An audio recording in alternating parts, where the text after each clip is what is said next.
आदरणीय कुंती दीदी जी, जिनका मार्गदर्शन हम सभी को मिलता रहा है। बाल संस्कार शाला के संदर्भ में आपका स्वागत है, अभिनंदन दीदी। आप सबको प्रणाम। इस कार्यक्रम में जितने कार्यकर्ता भाई बहन, हमारे वरिष्ठ परिजन, हमारे अग्रज, हमारे जोन प्रमुख, जिला प्रमुख और शांति कुंज प्रमुख और हमारे आचार्यगण और हमारे प्यारे प्यारे बच्चों, मैं पुनः आप सबको बधाई देती हूँ। आप सबका अभिनंदन है बहुत बहुत। बातें तो पर्याप्त हो चुकी हैं, सबके आशीष भी मिल चुके हैं। बस यही एक अपील है सबसे, ये कारवां जो है वो सतत चलता रहे। ये कारवां भगवान का है, ये कारवां हमारे गुरुदेव का है। जब तक गुरुदेव के चरणों में, सदगुरु के चरण में हमारी भक्ति रहेगी, तब तक ये कारवां चलता रहेगा, ऐसा हमारा विश्वास है। और हम जो कुछ भी कर रहे हैं, करते हैं, वो ये टीम वर्क है, अकेले की बात है नहीं। सब समझ रहे इस बात को।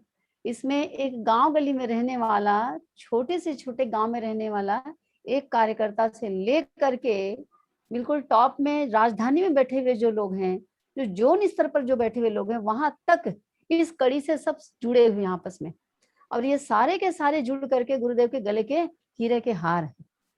ये आपस में जुड़े रहेंगे और परम पूज्य गुरुदेव के की संकल्पना को साकार करने के लिए इसी प्रकार से अपनी तन मन धन और अपनी प्रतिभा, अपना ज्ञान, अपनी इच्छा, सब कुछ को समर्पित करने के लिए कटिबद्ध रहेंगे हम जब तक, तब तक हमारा लाभ मिशन को मिलेगा, मिशन का लाभ हम व्यक्ति को मिलेगा और ये बहुत बड़ा काम हो जाएगा।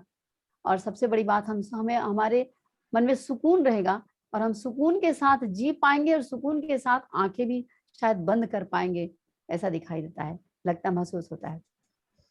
मैं खासकर जो शक्तिपीठों से जुड़े हमारे कार्यकर्ता भाई हैं, बड़े भैया लोग हैं, बड़े भाई, और जो जोन से जुड़े हुए जो बड़े भाई लोग हैं, मैं उनको नमन करती हूँ, शत शत नमन करती हूँ।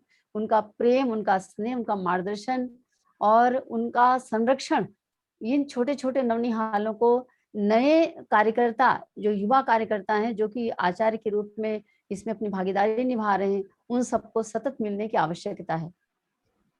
जब जड़ में पानी दिया जाता है तो पूरा पौधा, पूरा वृक्ष जो है वो फलता फूलता भी है और हरा भरा रहता है।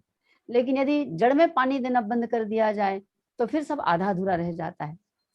जितने भी बड़े वरिष्ठ जन हैं, बड़े पद पर बैठे हैं, बड़ी जिम्मेदारियां जिनकी हैं, बड़ी जिम्मेदारियों के साथ में समय की कमी हो जाती है, समय का अभाव होता है, देखा गया है। इसके बावजूद यदि इन छोटे छोटे नौनिहालों को, यदि इन छोटे छोटे जो छोटे कार्यकर्ता कहे जाते हैं, छोटे छोटे काम कहे जाते हैं, उन कार्यों को करने वालों को यदि वो सींचते रहें तो हमारा विश्वास है कि हम लोग पनपते जाएंगे। हम छोटे छोटे काम करने वाले लोगों को बहुत संबल मिलेगा, आप लोगों से अपेक्षा थी।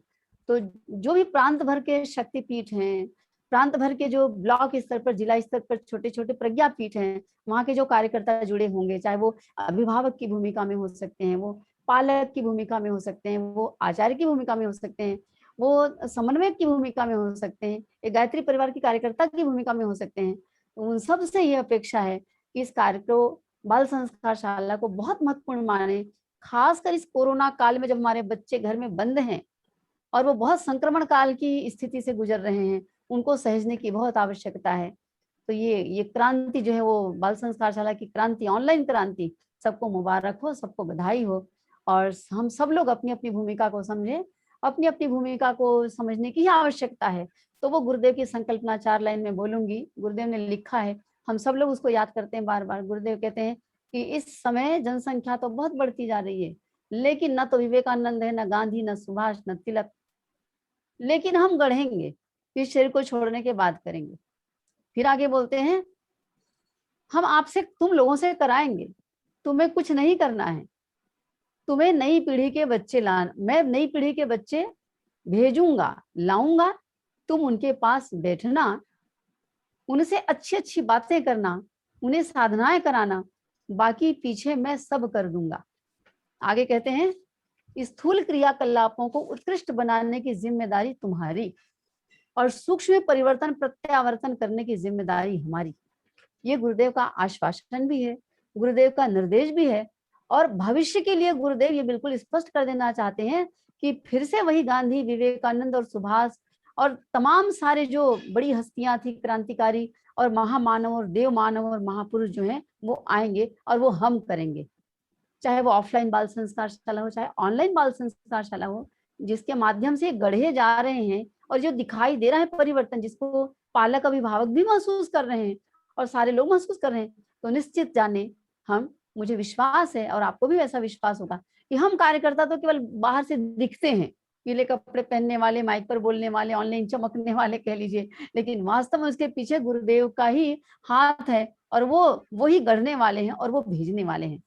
तो जिनकी भी बाल संस्कारशाला चल जाएगी, गुरुदेव उनके ऊपर कृपा है, गुरुदेव चला रहे हैं ये माने, और वही चलाएंगे जो अपने स्थूल क्रियाकलापों को उत्कृष्ट बनाने की जिम्मेदारी पूरे प्राणपण से निभाने के लिए वो कटिबद्ध रहेगा, ये निश्चित लगता है, जान पड़ता है। तो मैं पुनः पुनः अपनी शुभकामनाएं देती हूँ। मैं सबके चरणों में प्रणाम करती हूँ, खासकर जिन लोगों ने पंजीयन करने के लिए अपना तन मन, अपना समय इतना ज्यादा झोंक दिया है। कई जिले ऐसे हैं जहाँ पर कि 150 से बच्चे पार हो चुके हैं और आगे और पार होंगे। एक नहीं, एक जिले में एक नहीं, हर ब्लॉक में एक एक बाल संस्कारशाला ऑनलाइन चलानी पड़ेगी। इसलिए पड़ेगी क्योंकि बच्चे हजारों नहीं लाखों की संख्या में हैं और हमारा ये 24 बाल संस्कारशाला क्या करेगा, इतने से कोई पेट नहीं भरने वाला है। तो सब अपनी तैयारी में रहें और सबके सब परम पूज्य गुरुदेव के उस अनुदान वरदान को पाने के लिए अपना झोली फैला करके रखें, ऐसा मुझे लगता है। ये बढ़ेगा और हम सब उसके साथ में जुड़ेंगे, ये कारवां चलता चला जाएगा। तो मैं अपनी बात को समाप्त करती हूँ, सबके चरणों में प्रणाम करती हूँ जिन्होंने इसके लिए अपनी खूब पुरुषार्थ किया, उनको नमन है। और हमारे प्यारे बच्चों को बहुत बहुत आशीर्वाद, बहुत बहुत स्नेह। और बेटा आप सबसे निवेदन है कि आप लोग बाल संस्कारशाला में जुड़िए। अभी आपको आचार्य जी ने बताया, खूब गीत, कहानी, कविता, अपना पार्टिसिपेशन और फैंसी ड्रेस और न जाने क्या क्या पर्व त्योहार सेलिब्रेट करने का मौका मिलेगा। बहुत मजा आएगा, इतना मजा आएगा, इतना मजा आएगा कि आपको स्कूल में इतना मजा नहीं आता, आप देख लीजिएगा। तो आप जुड़िएगा, आप जरूर जुड़िएगा। तो प्यारे बच्चों को हमारी खूब खूब शुभकामना, बहुत बहुत बधाइयाँ और खूब मंगल कामना के साथ में अपनी बात को मैं समाप्त करती हूँ। प्रणाम, धन्यवाद। बहुत बहुत धन्यवाद दीदी जी। और वास्तव में जैसा कि हम ऑफलाइन बाल संस्कारशाला जब चलाते थे, तो जब हमें अपने वरिष्ठों का मार्गदर्शन मिलता था, तो उत्साह बढ़ जाता था। इस ऑनलाइन बाल संस्कारशाला में हम प्रत्यक्ष रूप से जुड़े हुए हैं तकनीक के माध्यम से, और सतत मार्गदर्शन आदरणीय दीदी जी का, हमारे राठौर भैया जी का मिलता रहा है। मैं निवेदन करूँगा सभी जिले के बाल संस्कारशाला की टीम से, आप कभी भी जब लगता है कि हमें कुछ मार्गदर्शन की आवश्यकता है, कभी भी आप संपर्क करिएगा। हमारी दीदी जी, हमारे भैया जी सतत सबके लिए सहज रूप से उपलब्ध रहते हैं।